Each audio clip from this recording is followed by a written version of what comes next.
What did we get up to today? We were a bit naughty, weren't we?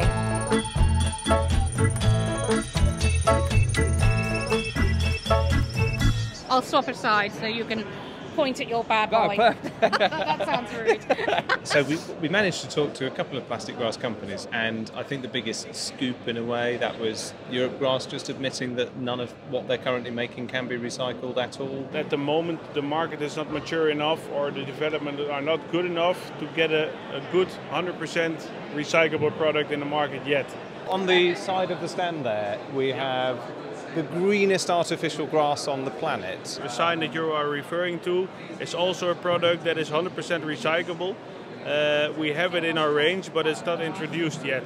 The products that we're talking about that are full life cyclable, the companies that are selling that, in 10 years' time, those facilities will be available. So at the moment there are no facilities available, but they hope they're going to spend 10 years to build them? I guess so.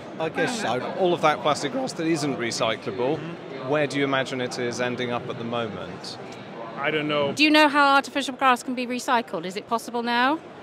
I genuinely don't know. No. You don't know. I read a statistic. There was something like 8 million square metres of grass was laid during lockdown, and so that's quite scary. That amount of plastic. At the end of its life cycle, that 8 million square metres, hopefully facilities will be available then. None of them had a definitive answer. There was a lot of waffle. I was amazed by the ability of a lot of the people in this industry to buy their own greenwashing and to keep on selling their own products despite its obvious environmental damage. One claim that I always find particularly blatant, but which comes up a lot, is that it saves water. The climate is changing. In the summer we cannot water our lawns anymore because there's not sufficient water to water it, and that's when these types of solutions come in.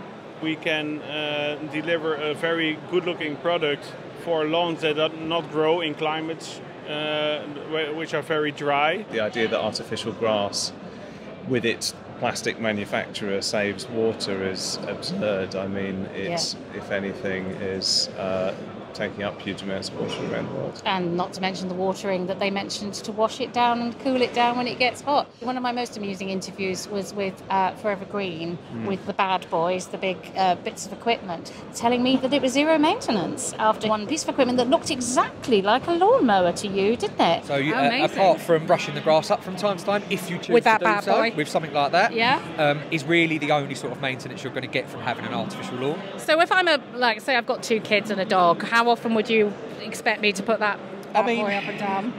Once a week. Which is about how often people recommend you mow a lawn, isn't it? With some of the machines you have the bonus of a collection bag on the back of the machine. Well, what does that do? Pick up the little bits of plastic we'll get. Oh, that's brilliant. Yeah, brilliant. We'll collect them for you. What would you say to people that say it's really bad for the environment?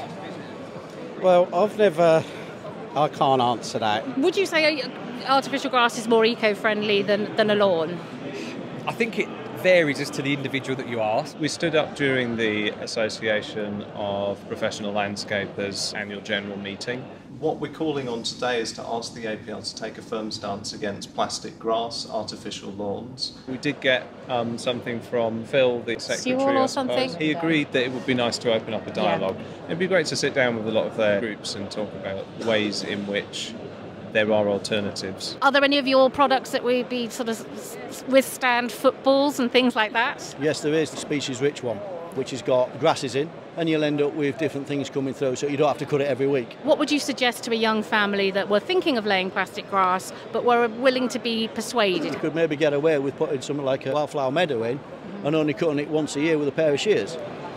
Real turf, there's not much I can really say apart from the real. The real is good. It should be a transition that we're beginning to envision as increasingly the only thing that's going to happen. Yeah. Because this is the way the wind is blowing. Yeah, and they need to move with the times. Yeah. In the day and age we're in, plastic is not the way forward. It's just not.